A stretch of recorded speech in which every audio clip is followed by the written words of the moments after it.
Welcome to the Streakers.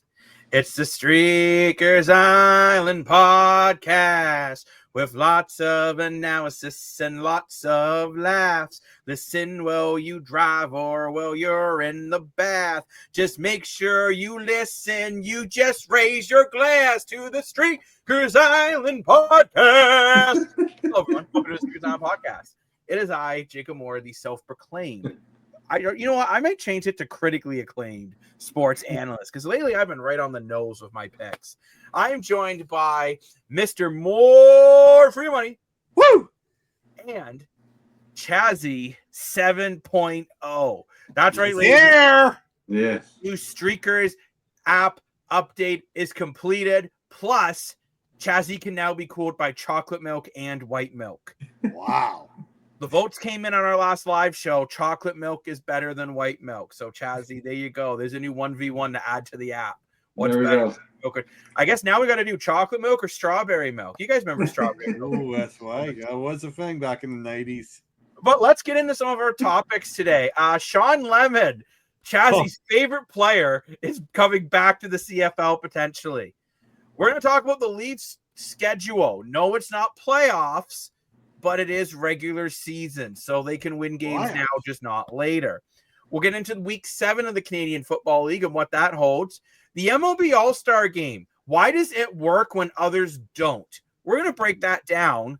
Plus, we're going to talk Blue Jays, as the Blue Jays did pretty well in the All-Star Game, the 2 Jays that were there, but we're limping a bit going into the break. So what do we expect from them? We'll get into that. But I want to get Chazzy's reactions to this right off the hop. Mr. Chazzy 7.0.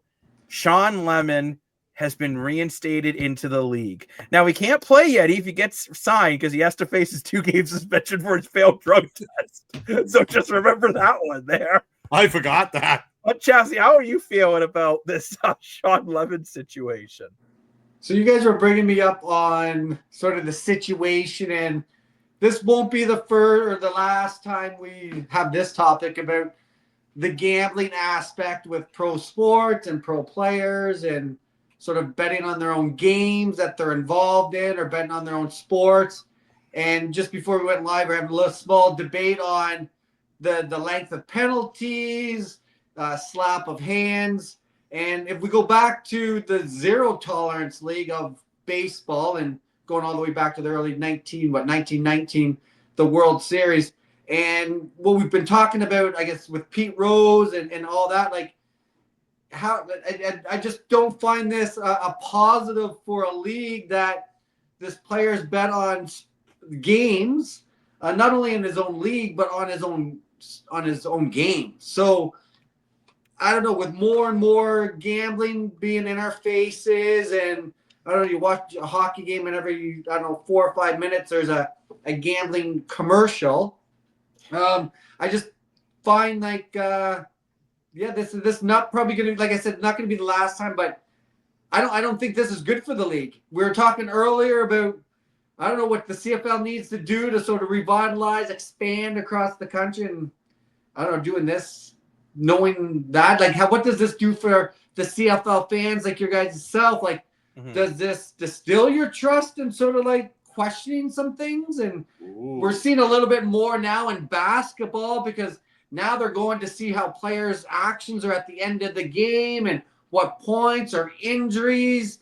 And so, I don't know, this is a whole bag of tricks that it's like I said, it's a topic that will not go away, and I think it's going to be more and more in our face as gambling becomes more prominent. But I guess what's odd is the inconsistency for gambling in sports. And I just want to, there is the Pete Rose approach where it's just going. No, but it's the league tolerance. It comes down to I know, but zero tolerance. But what I'm talking about is we go to soccer, right? English soccer player Joey Patron was suspended 18 months, and he placed over 1,200 bets on matches over a span of 10 years. 1,200. So that's 18 months, right? Then we have Shane Pinto, who was suspended for 41 games. So people might say that sounds like a lot. That's only half a season. right? Well, hang on. 41 games in hockey and 9 games in football is the same equivalent suspension. I think, but then as Chazzy said, you look at the NBA approach with Mr. Porter, not the rapper from D12. I'm talking about a young NBA player who bet on games and he's done. Never mind done. He might be going to jail with Diddy. Diddy just got released, but I mean, who knows what's going on there? But it's just. But he's up on serious federal charges on betting on giving some inside information on games he was involved in. Like Pinto, yes, he was betting on the league sport, but he wasn't caught on betting on his own game. Mind you, but it's when like you said, there's no consistency on, yes, it's bad to bet on your own league, let alone on your own sport. And we've been talking about, like I said, Pete Rose, it was in our face for so long, and now sort of like the whole game's changing with gambling, becoming a big sponsor and money feeding into these pro teams. So, like I said, it probably happens more often than we're even privy to, but it's now when you know it's happened. And how do you feel about that? Like, Morpho, what do you feel? You're a huge CFL fan. I am, and I was really on the fence with this at the beginning. I thought that SHAWN Lemmon should have a second chance at first. You look at I kind of think the CFL is kind of a league of chances. You look at some great players in the past have made mistakes elsewhere, and where they end up in the CFL. So I'm like, maybe SHAWN Lemmon deserves a second chance. But then a few months ago now, Chazzy made a very good argument of why SHAWN Lemmon shouldn't get a second chance, and it really changed my mind. So, new viewers to the program, you want to go back and listen to that episode, of some great, great stuff. But now I'm thinking more of Chazzy, that this was a great statement from the new commissioner, and a great chance for him to put his own stamp on the league and not let SHAWN Lemmon come back in. And I think by letting him in, he kind of messed up. He's not taking the league in his control. He's just doing what the other commissioner wanted to do. And for me, it's not just the fact that he did the gambling. He failed the drug test, too. So it's like what Jacob said. It's like, even if you sign him, you got to wait 2 games. Now, one thing I just wanted to say before we move on is the Sean Pinto situation I find kind of interesting. One, I forgot happened. 2, he got suspended 41 games, as Jacob says, half the season. I just want to point out, maybe that's not the popular answer, but Todd Bertuzzi, back in the day, practically murdered Steve Moore. Yeah. What he did had no place in hockey, in my opinion. It was assault, and he got a 20-game suspension, which is a quarter of a season. In the playoffs, but playoffs, your team might not make it, right? So let's talking season. So does that mean the league is saying it's okay to assault people more so than place gambling on your own team in your own sport? Unfortunately, yes, I think that is the message it sends. Right. So that's the case. So if that's the case from the NHL, you think it should be the same in the CFL, that no, this is business, this is money talks, there's millions of dollars involved in this now, and it's like, it's not cool. Okay, but I'm going to play devil's advocate a little bit, just because, I feel like it. So, SHAWN Lemmon was suspended for almost 2 full seasons. Mm-hmm. So, if you think about it, his suspension was 4 times harsher than Shane Pinto's. Yeah. Right? And on top of this, and now mind you, this is over to the lovely world of let's use someone else other than Shane Pinto, because Shane Pinto was never proven to bet on his own games. Okay, fine. Calvin Ridley, who was placing bets on several games, including his own, was a 10-game suspension in the NFL. So that's even, again, that's about half a season roughly. So SHAWN Lemmon's suspension was approximately 4 times harsher than that suspension. What? Number 2, it's odd this is coming straight from Reddit, and I get Reddit. You can't take everything as gospel. Don't get me wrong, but it's an interesting take. It's odd to get mad at players for betting on sports when it's in our faces to bet on sports 24/7 on every broadcast. And that's where it becomes very, very tricky, right? If he bet on himself to win and didn't throw anything. No, but that's Dan. Let me finish. And that's what he did. That's not as bad as when you're talking about the World Series with Shoeless Joe Jackson, who literally told his players to lose. Right? We've seen other situations in other sports where they are purposely trying to pay players off. Look in tennis. There was one player there who was literally paying players off to lose. That is 1,000 times worse than betting on yourself to win. I get what you're saying. However, Jacob, when they say, "Oh, it's unfair because sport betting's in your face all the time," yeah, I got the best solution for that answer. If you want to place sports on bets, I place bets on sports, no problem. Just don't be an athlete. If you're really not in love with it, download the Streakers app and don't risk any of your money. Exactly. That's the way better solution. Or you look at it as a tiered sort of suspension list of however the league wants to look at it. Okay, this guy's betting on pro sports, but not the sport that he's in. This guy's betting on pro sports, but he's betting on the league that he's in. This guy's or woman is betting on the sport that they are playing in. Those are degrees of like severity, and I just find if you're betting on the games that you're in, and what are you if you're a gambler? How peed off are you if this is not even these guys are not even giving it all and in integrity of the game and professional, you put money on it. How are you if you're that? Okay, but then Craig, could we not say the same thing to the same quarterback that takes a knee when they're half a yard away from hitting their over under on rushing yards for the game? We see that all the time. Thinking about that, but no, we see that all the time though. So should we be, I mean, don't get me wrong, we should be mad at the athletes. I agree. And I'm not saying what Shawn Lemmon did was right, by the way. That's not what I'm saying. I think this comes down to the league. But what I'm saying is, should we be more yelling at these leagues to be more accountable? And, should we be saying to them, like, number one, I cannot get over how, never mind in different leagues, never mind different eras, from different month to month, the suspensions on sports betting is completely different for very similar offenses, right? And that's I think a tiered list, what you're saying, Chazzy, could really work, or take the MLB's approach. If you do it, you're an idiot. Get out of here. You get zero tolerance, yeah. Or but if you look at that way better.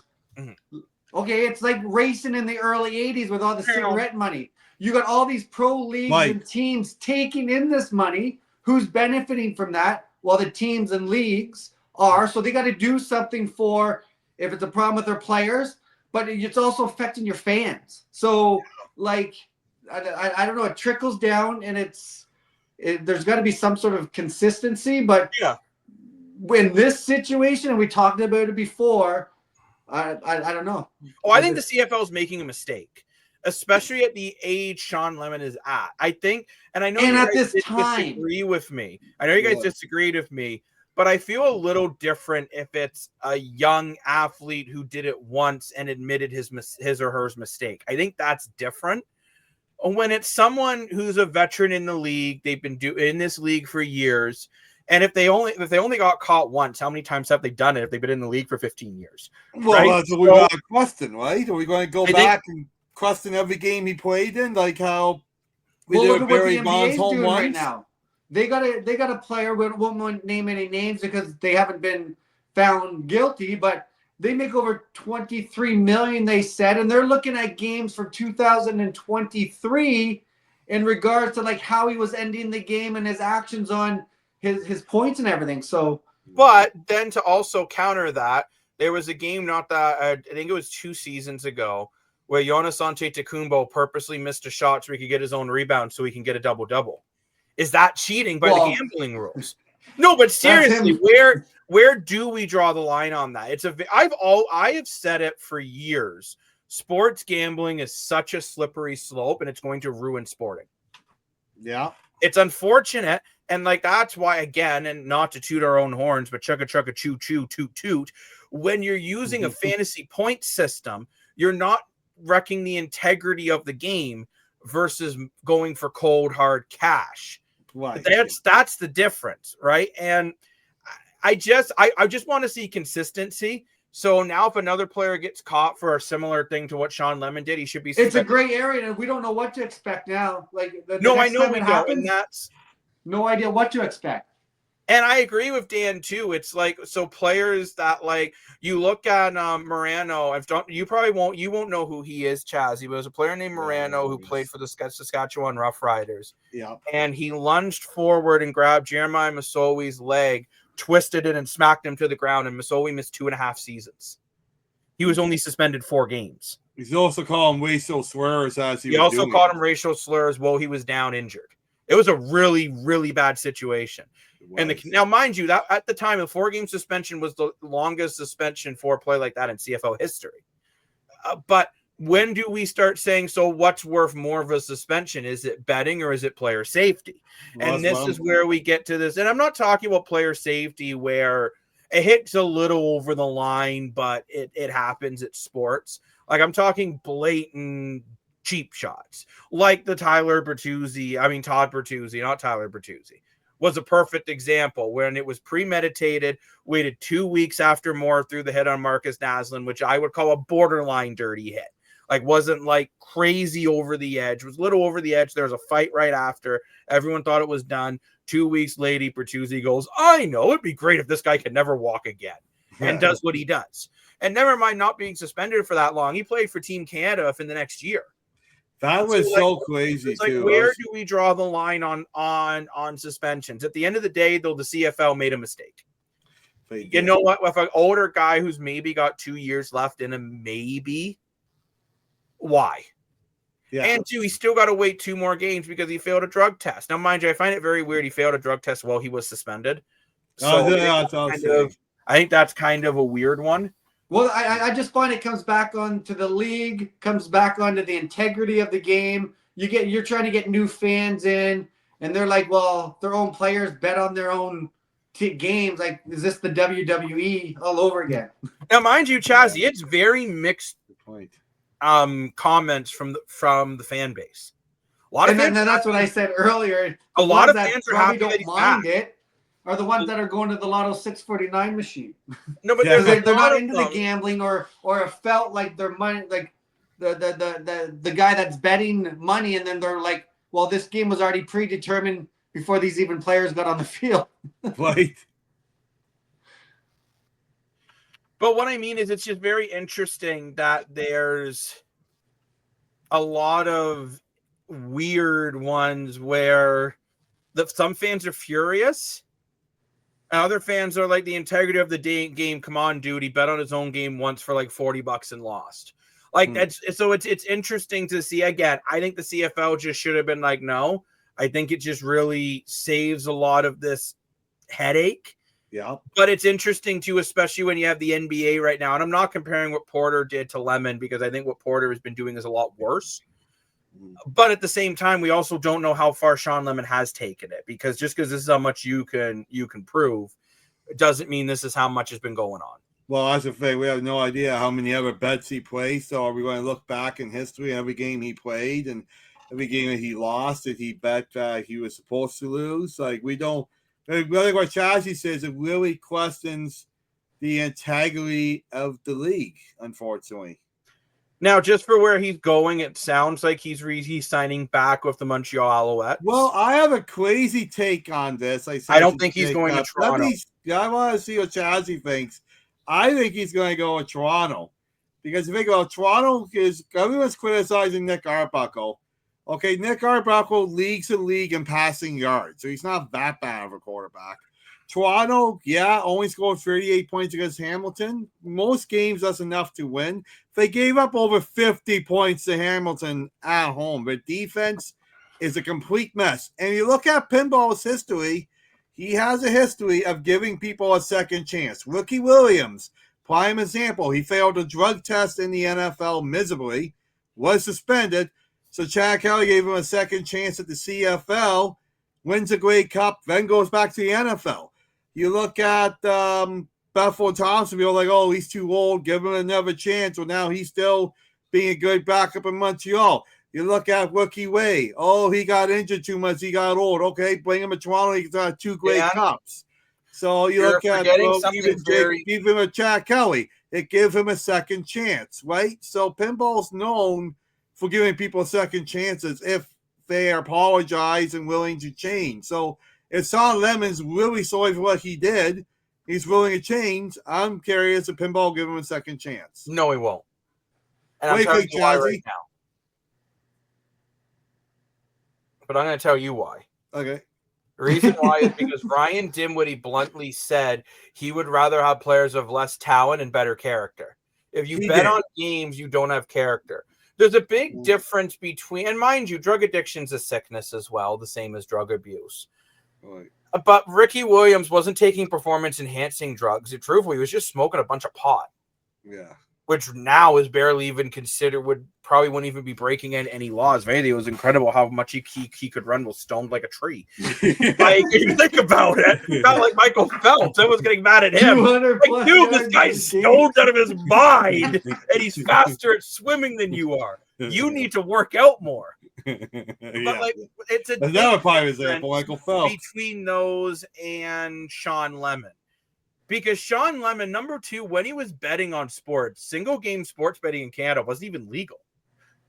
Yeah, that's true. So I don't see him going to Toronto.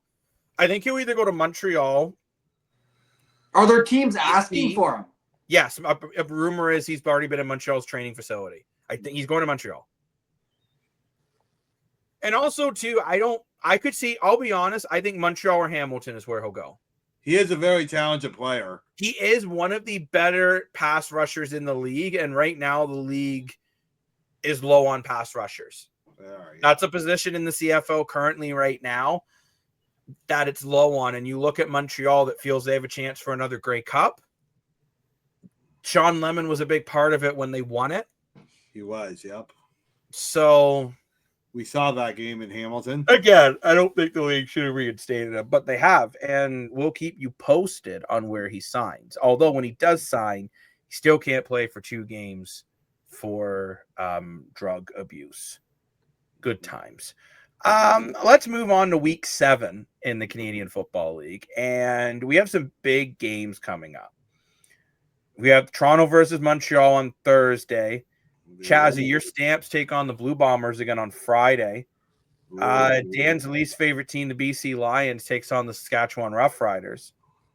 And then to close off the week, we have the Hamilton Tiger Cats taking on the Ottawa Red Blacks again. So we got a really big week, a lot of big games in standings-wise. So why don't we start off in order and go with Toronto versus Montreal? A lot of people were hoping Chad Kelly was going to be back in this game. Well, unfortunately, he is not. Chad Kelly in the game will be looking like Dan, hopefully half asleep, so we can rest up and get this ankle back healthy. However, Toronto is getting plenty of support back. Derek Parrish is coming back, Jake Cassar is coming back, and Winton McManus along with Devontae McCann.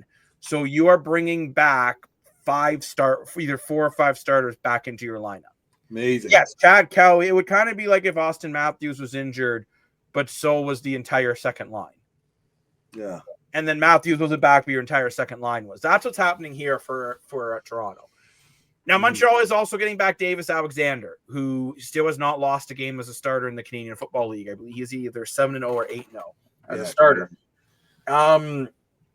But I think this is a winnable game for Toronto, even without Chad Kelly. It's going to be a lot of rain. Calling for 15 to 20 millimeters of rain. And you might be saying, Jacob, why are you being a meteorologist? Because weather is very important in football. It's an outdoor stadium. Yeah. And I actually think not being able to hit deep explosive plays could be an advantage for Toronto. Yeah, I think so. I think that's why Kelly's not playing in this game, truthfully. Coming back from an ankle injury, do you really want him on soaking wet turf? No. No, you don't.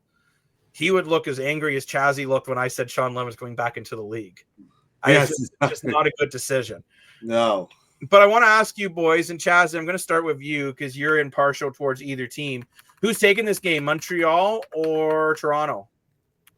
I'm Both teams run a bit of a going to losing- say Montreal. You hurt my feelings. But back at home, I don't know. I just feel like they could probably pull this one off at home. And if it's going to rain, I don't know. Montreal has the advantage here, no? Montreal doesn't have the best running game, though, this year. Neither does Toronto. So that'll be interesting. Which Toronto did cut Kevin Brown when McMahon came back. Yeah, that's Mr. disappointing. Morford, who are you taking in this one? I'm taking Toronto. I mean, good teams got to find a way to win eventually. I still think Toronto's a good team. I struggled with injuries. I think you said, Jay, they got all their starting, besides the Chad Kelly, they got all their starting players back. And I think Nick Albarco hasn't been that bad of a quarterback. The big fault for Toronto is Hunter unfortunately got injured in a car accident. So hopefully he's okay. That's going to be a big miss. He's a big part of that lineup. But hopefully he's okay, you know. But yeah, I think with a rainy outdoory game could be like a running game, and McConn's back. So yeah, I think Toronto's going to take the victory. How hard is it to win back-to-back against the same team? Montreal won, what, week 1? Now this is what, their second? You don't see it very often when a team wins multiple games in a row against the same team. Right? Because you know what? You're going to watch the film. You're going to figure out what you did wrong. And I always say you learn more from your failures than you do from your success. Yep. Which is why I think Toronto will take this game. And also, too, I think it's a must-win for Toronto, and I think they're ready for it. However, you do have Montreal on a 2-game losing streak, right? So both of these teams feel like this is a must-win. Yeah. Well, because So now you lose. Now you're, what, 3 games behind them? Well, not just that. You're behind, and let's say, you know, Ottawa wins later the week, which is possible. And plus, you're worried about BC with the crossover. Yeah. BC's 500 right now, yeah. Toronto's got to string some wins, and I think winning in your own conference is a big way. It was kind of like, if you remember a couple years ago, the year they won the Grey Cup, the team was really struggling, and then they came from behind in a huge win and beat Saskatchewan. And that kind of got the ball rolling. I think this could be the one to get the ball rolling for the Toronto Argonauts. Yeah, but I would like to go over some. But you said Chad Kelly's not back. No. But I honestly think that's okay because their offense has been decent. Yeah, it's not like the offense is. And you remember, boys, I had a rant about this a couple weeks ago that Chad Kelly is not the reason why this team is 1-4. That's right. That is a lot of other issues between special teams and defense. Well, now Janarian Grant's been back and healthy. You get Whit McManus back. You get Parrish back. You get Kassar back. You're bringing back a lot of guys on the defensive end. Some big names coming back, yeah. It is. Well, you have both teams coming off the bye. How important is that's that? important too. That's really important, right? You got 2 well-rested teams. You got teams that got some good practice in. But again, I feel this is one Toronto is going to somehow find a way. But I want to get into some of our custom props here. And Mr. Morford, I'm going to start with you. Will the Argonauts get 325 net yards of offense? Yeah, I think the weather's going to be tough, but I think we're going to do it. Like I say, Nick Albarco leads for league in passing yards, and leads by about 200. Now, but yes. What? He's actually 3rd now in passing yards. Oh, my bad. He was leading going into the last week, but then they had the bye. Well, okay, yeah. But, you know, he was leading by over 200 yards, right? And I think McCon being injured as long as he has, he's got something improved too, right? They cut Kevin Brown, so I think Grant's got something improved as well. Maybe we use Grant a few times in there. Yeah, I think we're going to get it done. Yeah, honestly, I would agree with you. Mr. Chazzy, will Montreal get a combined 120 rushing yards? Their rushing has been inconsistent this year. They've had the odd game where they've been able to run the ball well, but for the most part, running has not been their strength this season. I'm going to say, if you're predicting it's going to be wet, potentially windy, I'm going to say yes. Well, I think they're going to have to run the ball, right? So I think for Montreal, this is a game where maybe they get their running game back a little bit. For mine, I am going to take the Argonauts getting 3 sacks.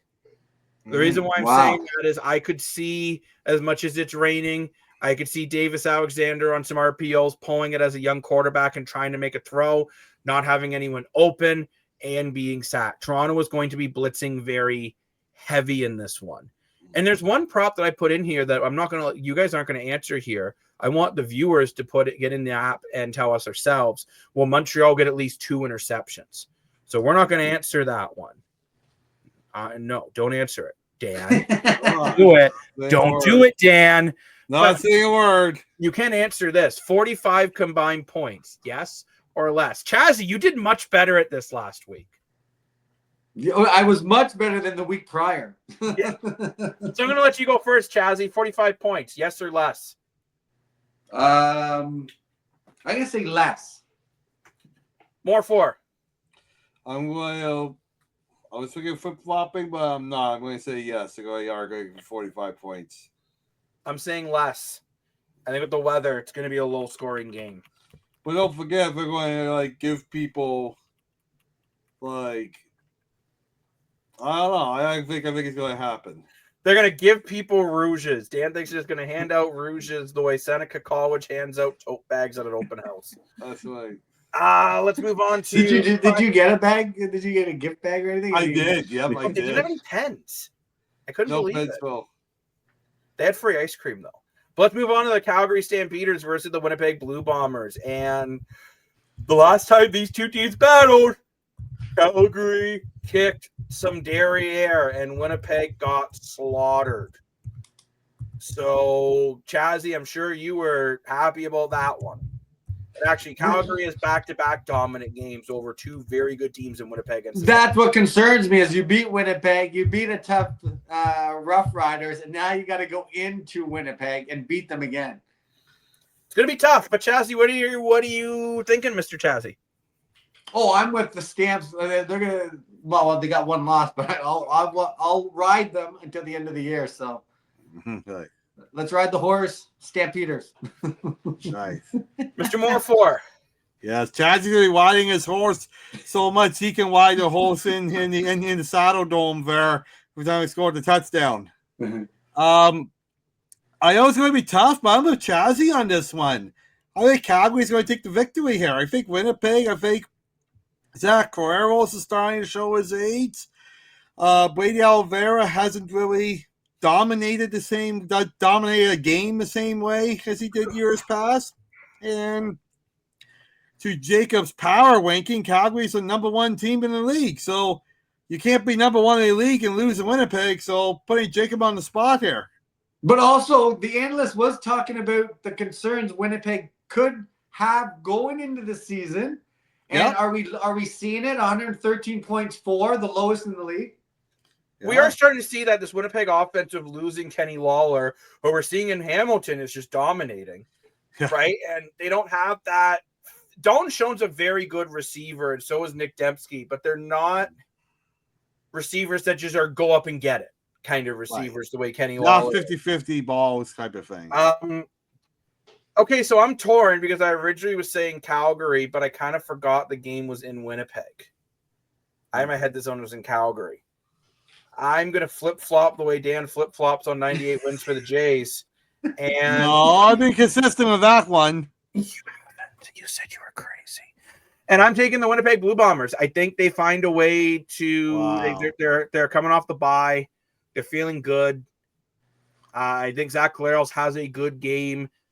Although VA is the only quarterback currently right now that has over 500 record over the last 5 years against the Blue Bombers, I think Winnipeg finds a way to win this one, but it's not going to be easy.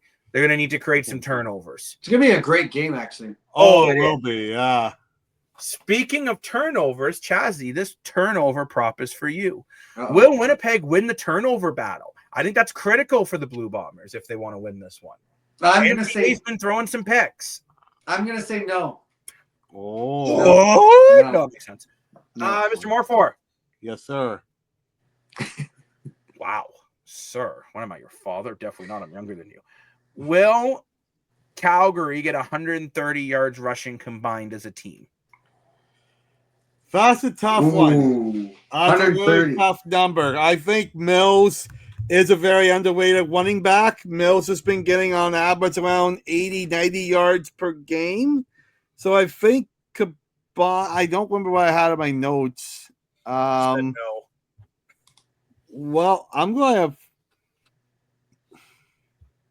He's flip-flopping. Yeah. Where's the Jeopardy music? I think I'm going to stick with no. I am going to move to my prop. And this is going to be weird because I said Winnipeg will win, but Vernon Adams is still going to have a big game.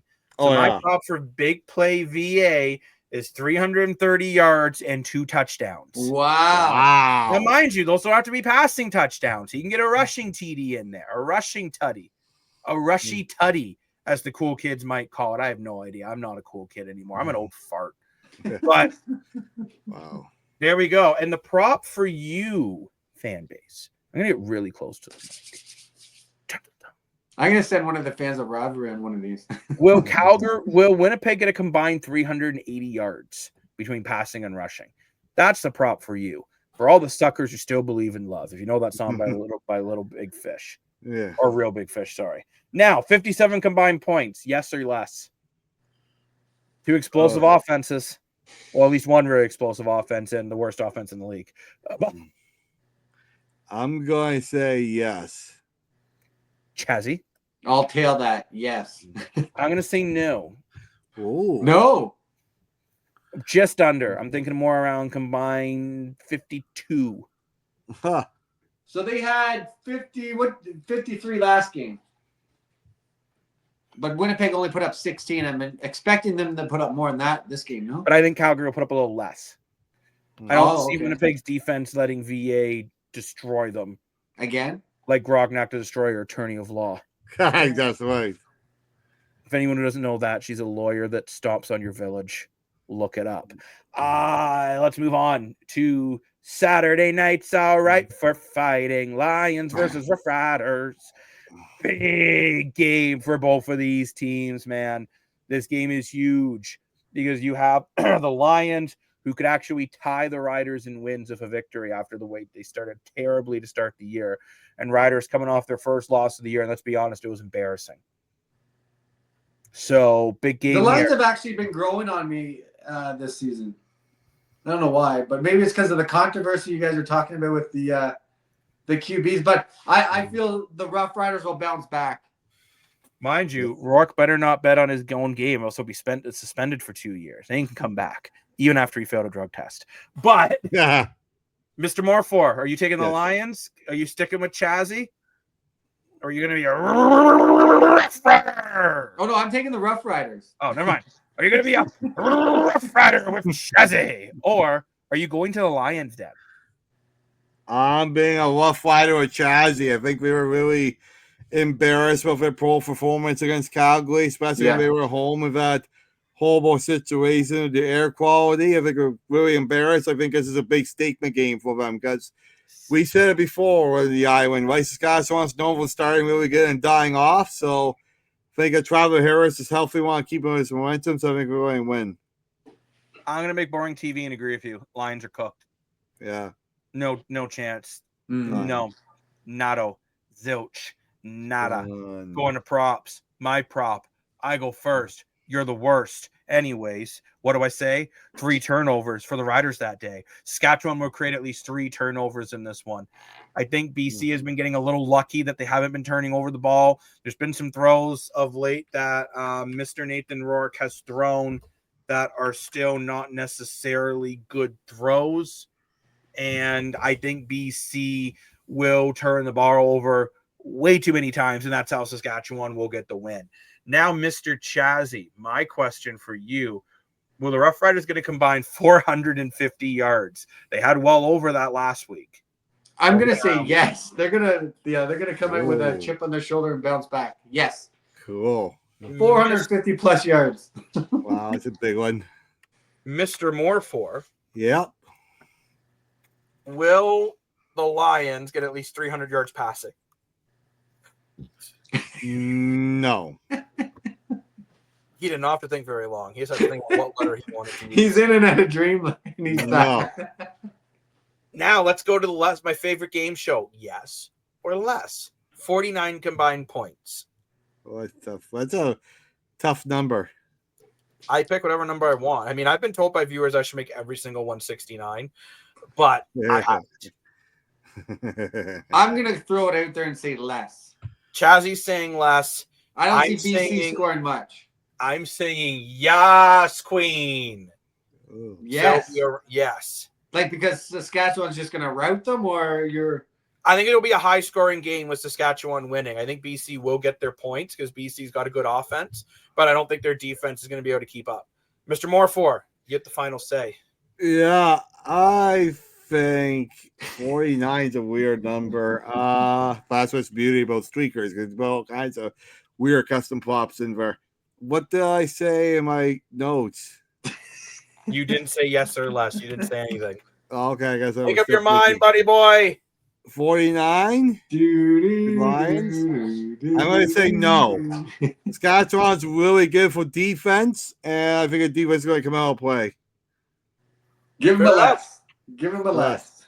Dan's going with the less. Last, but certainly not least. Another big game in the East. Hamilton versus Ottawa. Last week, Hamilton got a very close win. Bob Dice is on the hot seat, to be rumored, so I think he needs to start putting some wins together here in Ottawa. You know what, though? Ottawa did find a way to slow down Kenny Lawler, but not enough. And they fell short last week. Must-win game for them, especially if Toronto wins Thursday. They got to keep up. Not saying I hope Toronto wins Thursday. I'm not saying they have or they haven't. I don't have the crystal ball. Don't worry, no insider betting here on the Streakers Island. I am going to say Ottawa gets this win because, frankly, I just can't pick Hamilton, even though I think Hamilton's the second best team in the CFL right now. I just can't do it, man. It's kind of like if Chazzy had to pick between Montreal versus Toronto, and Montreal brought up there in the NHL, the Canadians versus the Leafs. And the Canadians had their entire AHL team, and the Leafs had their entire NHL team. Chazzy, you would still pick the Habs, wouldn't you? Yeah.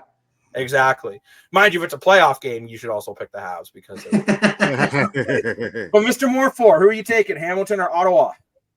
I'm going off the board. I'm taking Ottawa. I think Ottawa is coming in a situation in Toronto here. If we don't win this week, we're pretty well done. And he said coaching's in the hot seat. If we're going to be in Ottawa this time, correct? Yeah. So, beautiful. We were just very beautiful arena. I'm going to say Ottawa's going to win this game. You know what, Dan? Do you know what Hamilton fans are saying to you? Here's a quarter. Call somebody who cares. I need 50 cents nowadays for that. Chazzy, who are you taking? I'd like to stick with Hamilton because they're just warm right now and they got some momentum. But to your guys' point, Ottawa did have this game. They gave up 10 points in the fourth quarter. They did have it, and they could bounce back at home. So I'm going to take Ottawa. Oh, let's go to the custom props. Mr. Chazzy, I'm going to let you go first. Kenny Lawler, 2 TDs. Oh, I love this, bro. Yes. You know what, Chazzy? Not as much as I love you. I love you more than I love Lucy. And Lucy. What do they do? These heart things? Yeah, that's right. Mr. Moore, Hamilton, 3 turnovers. Yay or nay? Yes, I think a big bully like Mitchell's kind of known for throwing interceptions. He's been good this year, but yeah, I think it could be a start. He starts throwing them. I am taking Ottawa for 3 field goals. Wow. I think Ottawa, this game, is going to take the points when they can get them. Was it a breezy stadium when you guys went? Yeah. A little bit. Nothing crazy. Not as bad as BMO. Well, I like it because right by the water, right, to get that breeze. Now, does the football, is it the football affected as much in the NFL with the field goal kicking? It is? Yes. Yeah, it was there. However, Canadians can handle bigger balls. That's right. But now let's play my favorite game show. Yes or less. 53 combined points. Oh, another weird number. 53 less. Chazzy's taking less. I bet that's what he says every time he wants to buy ice cream and the price is too high. He goes to the counter and goes, less. No, Dan, keep the machine going. Keep it going. What are you taking, Dan?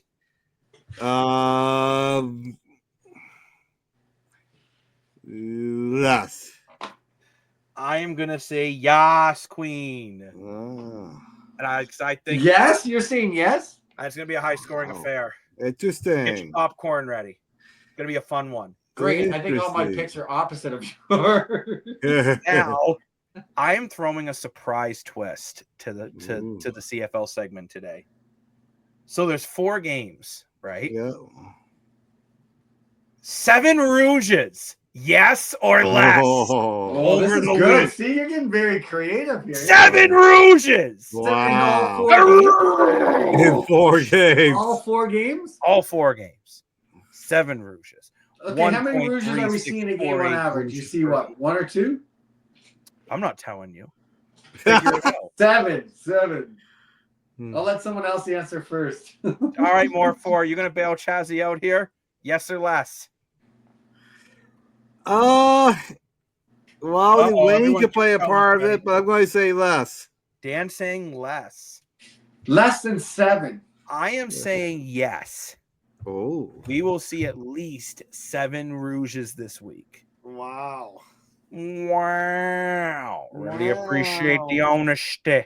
Chazzy, what are you thinking? Are you going with the analyst or are you going with the guy that can't even keep his eyes open? My eye open. He's back on Earth. Holy cow. Planet Earth. You know what? I'm going to, just like the Open this week, I'm going to cheer on some great golf. But I'm going to cheer on the Rouge this weekend. I'm going to say yes. Ooh. That's going to be a new thing, by the way. So be ready for that every At least 8. combined. Wow. Interesting. But that is our CFL segment for today. And let's move on to the league on the ice. And I'm not talking about Walt Disney on ice. No Frozen. We don't need to let it go. And the Toronto Maple Leafs. Let me guess. You guys are going to talk about Mitch Marner and coming back in January. That is a key date, my friend. Personally, I didn't even I'm look just at the going to run say yet. I wanted it to be home opener, the Leafs versus the Knights. That would have been awesome. Not in January. So the home opener, though, is one that we're going to have to get the popcorn ready for. Chazzy has already bought enough popcorn. Oh, that's in Vegas, though, right? The home opener? No, Leafs home opener is in Toronto against Montreal. Oh, Montreal. Okay, no. But I thought you were saying when they're going to play Vegas. I don't remember if it's in Vegas or Toronto. No, in January they come back. The Marner comes back. January's in Toronto. I don't know when Toronto goes to Vegas. No, I thought you mentioned. Wait, I just thought you mentioned their home opener there. That's home openers versus Montreal on the 8th. Their major road trip starts in Ottawa on the 15th. They have 15 back-to-backs. Wow. A 6-game road trip between November 22nd and December 4th. 23 Saturday night games. Whoa. Got Leafs versus the Marner Golden Knights, as I think now Leaf Nation calls them. And the Western Canadian trip from January 29th to February 3rd. Right before the Olympics. Right before the Olympic break, which is between the 6th and the 24th. So how many games after that break? Is it heavy ended? It's usually around the midway point, so like low 40s, high 30s. So I guess these schedules are going to be jammed coming out of that break. They are. Oh, for sure. Now, my big question for you guys is, when you look at some of these key dates, is there a key time frame where you think the Leafs will be saying we need to reevaluate our roster by this date? Yeah. Because as we know, the Leafs... Right from the puck drop. They lost this player named Mitch Marner. I'm not sure if you guys heard about it. But when you're saying, Chazzy, after the first game, you're reevaluating this roster? I think you've done a little too much. You guys will be reevaluating this since right now moving forward. I'm looking at the Christmas break is when I want to reevaluate the roster. Right. And see, what do I think we need? When's the season end? What's the last Leaf game? Let me pull it up. But I'm still looking at that Christmas break. When's that? Like, I guess it's going to come around the trade deadline, and I'm assuming that trade deadline is probably after. Last game break? is April 15th against the Ottawa Senators. What? That's this year, April 15th, so mid-April. So you got a month and a half after the break, pretty much. Yeah. I'm going to go off the board here. I think we're going to reevaluate for team right after the Olympic break and right before the trade deadline. Okay. Because I hate to admit it, but let's say God forbid an injury happens at the Olympics. But that's going to free up cap space. You're going to have to fix that problem too. Well, and also, this is the last year you're going to be able to use the injury reserve to your advantage. Well, that's another thing too, So, right? So maybe this is the year that John Tavares gets injured at the deadline to free up $4 million. right, exactly. Now, It's not 11 million anymore. I still think for me it's the Christmas break because you go on Christmas break in the 23rd and then they're off again until the 27th. So I think by Christmas, New Year's is when you're really going to be looking at this team and being like, what do we have? Right. End of November. Look, that November schedule looks tough. It does, yeah, that's true. Yeah, too. so that November schedule, you got Philly, Pittsburgh, Utah, Boston, Carolina, Boston, LA, Chicago, St. Louis, Columbus, Montreal, Columbus, Washington, Pittsburgh. And a majority of those teams all got better. Why, that's true. True. Wow, that's a tough one. Yeah, so I could see that November being like, you know what, that's where It you're aligns with you reevaluating. and Christmas, sort of like just before that Christmas or in December. So you're saying before Santa comes down your chimney. I'm pretty much agreeing with you, sort of like, yeah, you're going to know a lot going into the end of November, going into the new year. Well, because I feel by then you've seen enough to be like, okay, is John Tavares still a second line center? How is Austin Matthews without Mitch Marner as a playmaker? Did Matthew Nyes meet expectations the way you were hoping? Is Max Domi remembering to not take 10 undisciplined penalties every 3 games? Like, questions, but you can't evaluate it after your first game against Montreal. A game could be a total crapshoot. Doesn't mean you blow up the team. Yeah, exactly. It could be a total dominance. Doesn't mean you're planning the parade. Well, Boston Pizza did. And look where that got us. Edmonton lost again. Yeah, it goes nowhere. But I am very curious. You're talking about that November schedule. The schedule, the area that I'm looking at, and this is going to sound very weird, but I'm really looking at October. We got Montreal, Detroit, Nashville, Rangers, Kraken, New Jersey, Buffalo, Columbus, Calgary. You have 3 back-to-backs. And I think Detroit and Nashville both underperformed last year. Detroit actually got a goalie. Columbus is really looking to get over that playoff hump. And the Rangers have 1 more year to figure out what this team can do.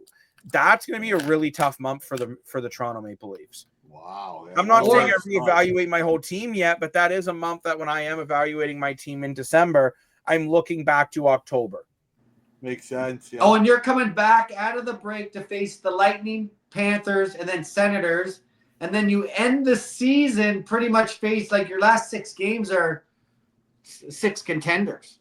That's right. Yeah. Depending on what kind of team they have in Long Island this year. But you got Kings, Caps, Panthers, Sens, Stars. Like those guys. Speaking are of all the top Dallas 10. Stars, this is not on the script, but I'm just throwing this in there.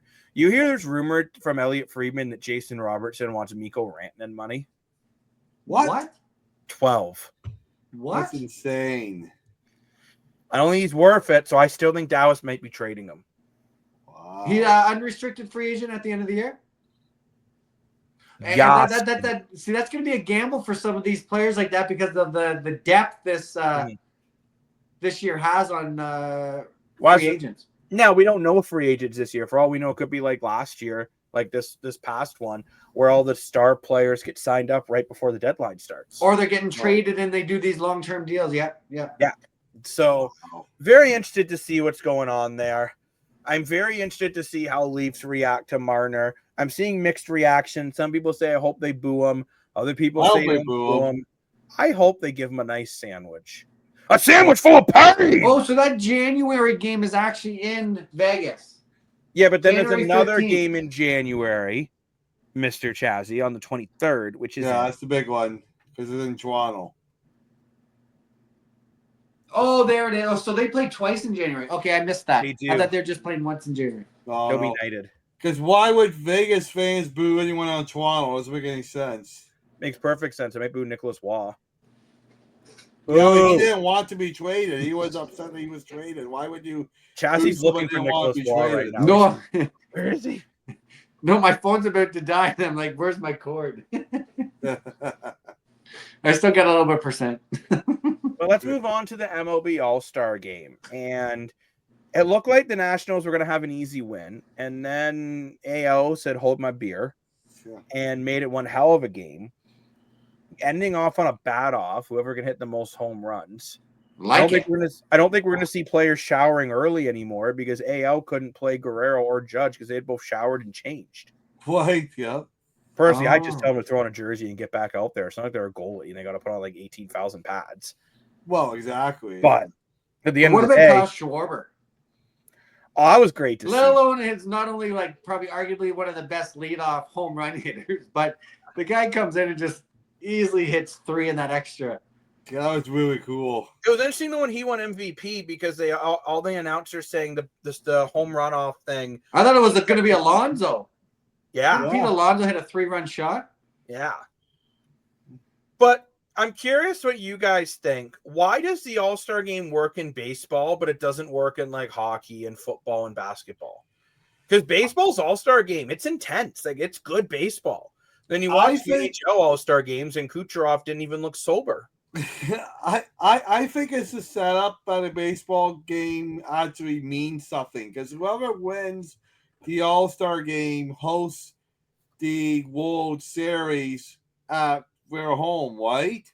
So I think it means something to all the guys like, hey, if we make the World Series, we want the home court. We want the home field. We want the home advantage, right? So I think that's in baseball, it makes a big difference being a home field because you have the bottom of the 9th inning to make a comeback, right? So it's very important, especially in the World Series.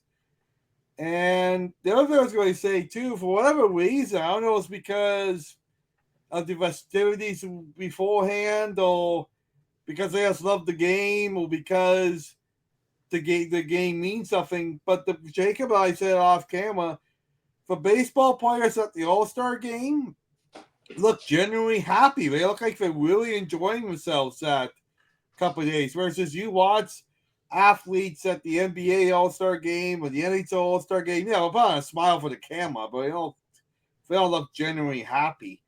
But I will say, for the first time, the NHL, the Four Nations, even though it didn't mean anything for the NHL season, those guys played their hearts out and it meant a lot to their country. So hopefully we'll see more entertaining rivalries like the NBA All-Star Game in the NHL down the road besides the Olympic year, right? Because, wow, that Four Nations was fantastic. Hopefully they can make it to a 5 or 6 nation and just get even better. Now, my big thing is, I think the biggest reason why the MLB All-Star works better than some of these other ones, hockey and football are such a physical sport that you're desperately trying to not get injured in that situation. Yeah. Basketball, I don't know why the All-Star Game sucks, but it's terrible. Like it's just so bloody boring compared to realistically, I hate saying it, but it was LeBron James that kind of wrecked the All-Star appearances for basketball when he refused to do the slam dunk competition, right? It kind of all fell apart after that. I think it also works in baseball, as you mentioned, more for it because the game actually means something. And I think those players just want to put on a show. Yeah. I really do feel those players care about that All-Star Game. And I think that's one of the biggest reasons why it does so well. Now, I have a hot take on this, though. It's hotter than how beautiful Chazzy's nose is. My question for you guys is, you saw the home run style derby to end the game. Do you want to see that ending a regular season game the way we see shootouts in hockey? Let's say, hear me out. Let's say we go 3 extra innings and is still deadlocked. Do we want to see that? But maybe change it where it's the opposing pitcher and you either hit a home run or you don't. Pitcher against batter, no outfield, no nothing. The pitcher can only throw a fastball and you can only swing for home runs. It's a great question. I know it is. Kind of like what they've done with starting the player on the second base to sort of like speed up. They have done a great job there. It's a tough one. I don't know. Well, originally when Jake and I were talking off camera, I said yes, but I'm flip-flopping again here, and I'm going to say no. Because I was at the Blue Jay game a couple of weeks ago when it went into the 11th inning, and that was the best ball game I've seen in person, right? So the way I look at it is in hockey, you need for shootout because you had games that ended in tie because they only played 5 minutes of hockey. But in baseball, if it's no winner, we just keep going. And I love the addition of what Chazzy's saying, having someone on second base. I think it just makes someone in scoring position right away, makes it that much more exciting. So I will say home run derby was legendary. It was an amazing way to end an all-star game. But I would never want to see that in a playoff game. And in regular season, I kind of like the way it is in baseball. Yeah, Dan, I get what you're saying to a point. I just mean, let's say a game's going 3, 4, 5 extra innings. Maybe this is a way just to kind of finish it off, right? Just to get to the next one. Okay. The reason why I'm playing devil's advocate is because I know how to make good TV. I personally don't want it. I like the way it is. It's just, it is a take I'm seeing. Maybe you at least end preseason games that way because they don't do extra innings in preseason. Maybe that's the way you end a preseason game. Bring in some fans. Maybe you try it in AAA first and see how it goes. Maybe there's another option. We all like options here. Check the ops, man. Well, Mr. Jacob, you didn't have this on the strip. What, Mr. Dan? Oh my gosh. You didn't have this on for strip. But we talked about this off camera, and I think we should throw it in the show. So I'm just going to throw it in here. We're talking the All-Star game, the All-Star week. I agree. Baseball is the best at it right now. But just to make it more interesting, okay? So you got the All-Star game on the Tuesday. Then Monday, you had the home run derby. And it was fantastic. They did a great job. Very entertaining. Really exciting skill. Really liked it. But what Jacob playing off camera, I agree with him.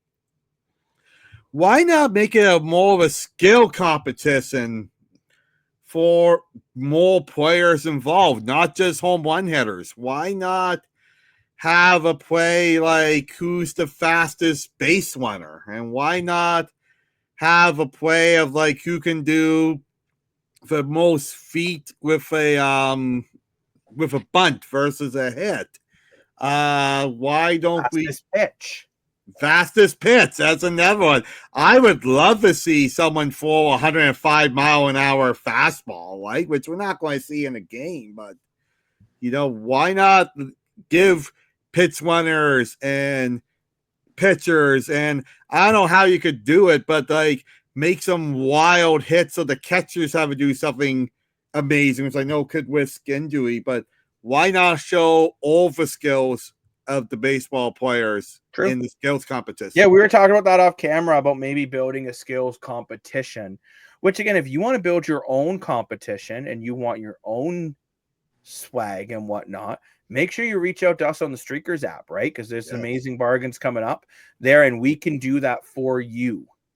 The update is done. It's all ready to go on both Android and Apple. And when Jacob means swag, like, yeah, physical swag's cool, but we also do digital NFTs. And this is really the future because people Which does not stand for never fudge tomatoes. Just in case you're wondering. But yeah, make sure there you do take a closer look at the Streakers app. There's we got a great new website that runs everything down, and the NFTs are great because it doesn't It's great for environment. It doesn't create garbage and stuff like that. It doesn't. You're not going to get moldy in your closet, but you still got something cool to show off to your friends. So I think the NFTs are the future for sure. Digital rewards. You don't throw it in your toilet. There you go. That's There's right. the slogans for Better environment. But The paper towel. let's stick with baseball. Baseball. And talk about the Toronto Blue Jays. And let's be honest, the Jays did not look good going into the All-Star break. Then the Jays who were there played well in the All-Star break. Have you guys talked about how hot the Red Sox were going into the All-Star break? That was crazy. We were talking about one of the most competitive divisions about to heat up here on the second half of baseball. You figure it's a 4-way race now for the first division place. The only team I say is really out is Baltimore. And they got a club that I know they're behind. They're only behind by like 5.5. Hey, you gotta remember for the Jays here, right? You got the Giants and then the A's. You got the Giants and then the Yankees and then the Tigers. Tough. This is a tough span of games. We'll be at the Giants game on Saturday, so keep your eye on social media for cool updates there. What? Yeah. What? But yeah, it's gonna be this is a stretch for the Blue Jays that will be watching like a hawk. Because I think this is the stretch that will this is going to sound weird when I say this, but I've been talking about this a lot. Like, what is this team? Is this team actually any better than last year? Or did they just get hot at the right time? Let's see. Yeah, if they can, for every 3 games win 2, every 10 games win 6 kind of thing, 6 or 7, that's okay. Let's say you lose the series to the Giants, you lose the series to the Yankees, and you split the series against the Tigers. Now, all of a sudden, you're not looking so hot, especially with the way the Red Sox are playing right now. Mm-hmm. So these next like 9 to 10 games for the Jays are huge because I really do feel this is where the Toronto Blue Jays have always struggled. They go on these runs, they do something that's really impressive, and then they just falter. They haven't done the falter yet. Well, they kind of did against the A's. That was just a bad series. Even the one game you won, you almost blew a 7-1 lead. Yeah. But let's see how they rebound. Let's see how they respond. You've had the All-Star break. You've got to hang out with the family. You got to hit some balls. You got to do whatever you do with the fam jam. Maybe you made homemade jam. I bet Chazzy makes really good homemade jam. I have a theory about that. Like the O's haven't been that well. They're around 6-4 in the last 10, but that's not that bad. You got like you said, Giants, Yankees, Detroit, Baltimore. Like that's finishing you off in July, and then you got the Royals and Rockies. Like you got 5 tough and then you got the Dodgers right after the. That's what I mean. I think this stretch for the Jays between the end of July and beginning of August is critical. You got. I will say it does look lighter beginning of August. Every 10, you got to win 6. Yeah. At least. If you can do that, you can still make the playoffs. Now, we had this whole argument last episode. Dan thinks a playoff spot's fine. I want the division. You're leading the division at the All-Star break. I want the division. Mm-hmm. So, Chazzy, both are going to be tough. But Chazzy, are you okay with the Jays missing the playoffs at this point? I'm going to say yes. Oh. And I'm only saying yes is because you didn't do yourself justice by waiting for waiting for Vladdy to sign at the beginning of the year. Oh, I just don't. World's smallest violin for your tears. At the end of the way you said it. At the bleeping All-Star break. But I will say it's a collapsal failure. Wow. I will say the foundation is there. If they don't make the playoffs, no, it's not. Mm. Chazzy, come on. You can't.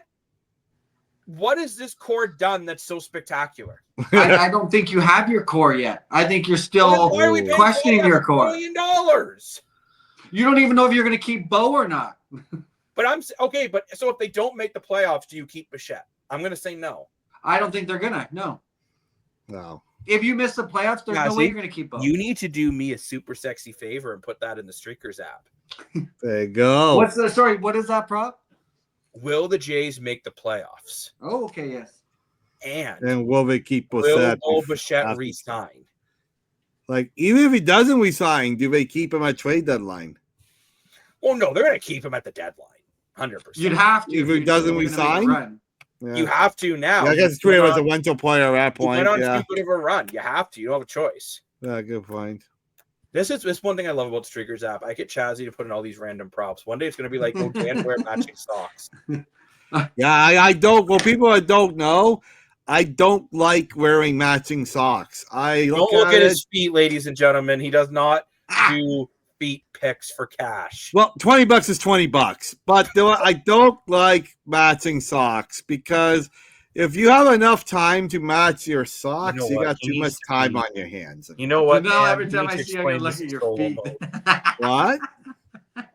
You need to explain this foot thing in solo mode. Continue. I just did. If you have time to match your socks, you got too much time on your hands. You got to do something out there, you know? So I don't wear matching socks. And that's why you match them when they come out of the dryer. You know, Chazzy knows because he was my roommate in the auto show. Shakeup knows because he's my roommate now.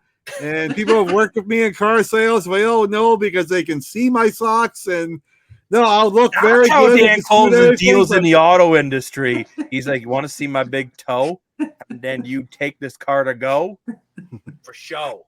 Anyway, we need to call it a night because we're talking about Dan's toes, and I'm afraid he's going to put his toe on camera.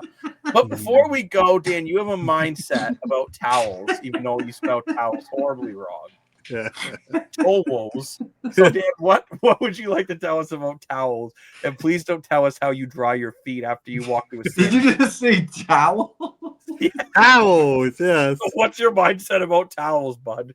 Yeah, well, it's nothing to do with socks, but it's to do with clothing. So this topic kind of led into the mindset awesomely.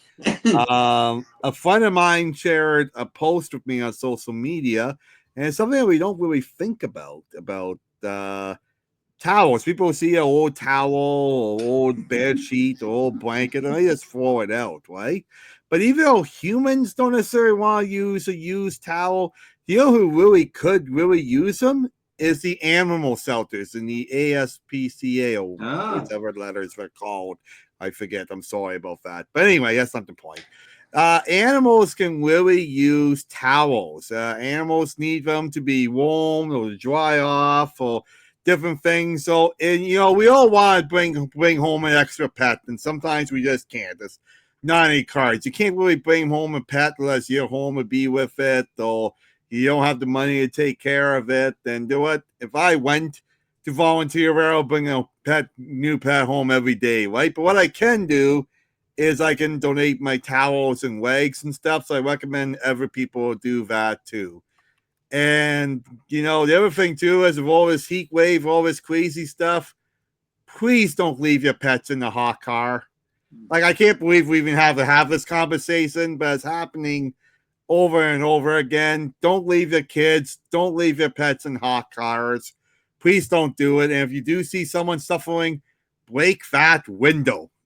It's the SPCA. SPCA. Thank you. Thank you so much. I knew I was calling it the animal shelter, but yes. Yeah, you know that is that. Yeah. Yes. Oh, good. Just for the listeners. Yeah. Thank you so much. I appreciate that.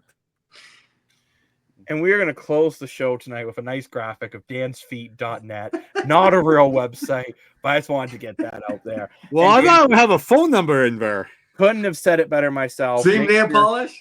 Make sure that you do protect animals. Help where you can. Even if you can't adopt another pet, we understand pets are expensive and no one has money in 2025. But the athletes, you know what? You can donate to the animal shelters. Or you can go volunteer, right? Go in and take the dogs for walks, go pet the kitty cats, feed the rabbit the bunny, although it's not going to be like the rabbit from Looney Tunes that's going to try to blow you up. Don't worry. That's not a thing anymore. But you know what? At the end of the day, and man, as Dan said too, do not leave your car in a hot dog. Do not leave your dog in a hot car. Also, I'm just going to throw this out here. Don't leave your baby in a hot car either. Yeah, also not a great plan. What's crazy to me, and then we're going to sign off. I don't know if you guys have driven the newer cars, but they will beep at you to remind you to check your back seat for your baby. No, it's a true thing. Yeah. A pro tip I saw was to leave your phone in the back of the car so you remember to grab your kid. And I'm just like, what? Like, I don't have a kid, and neither does Dan, thank goodness. Or else he'd really have to make that dansfeet.net website. But I cannot believe that is a thing that people need to remember. So don't leave your hot pets in your hot car. Don't leave your baby in the car. Bring them inside. Also, don't leave them outside all day either. That's also not a good plan. No. So take care of your pets. Take care of your kids. Take care of Chazzy. If you see him, give him a little pat on the head. But thank you very much for watching the Streakers On podcast with myself, the critically acclaimed sports analyst, changing the reference. Like it. Mr. Chazzy 7.0. And New update. more for your money. Woo!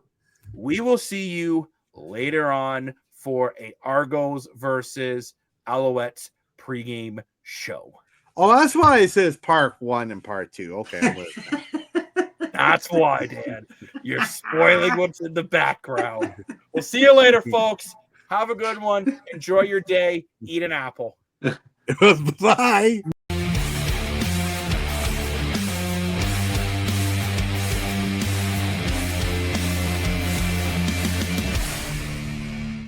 Nom, nom, nom, nom, nom, nom.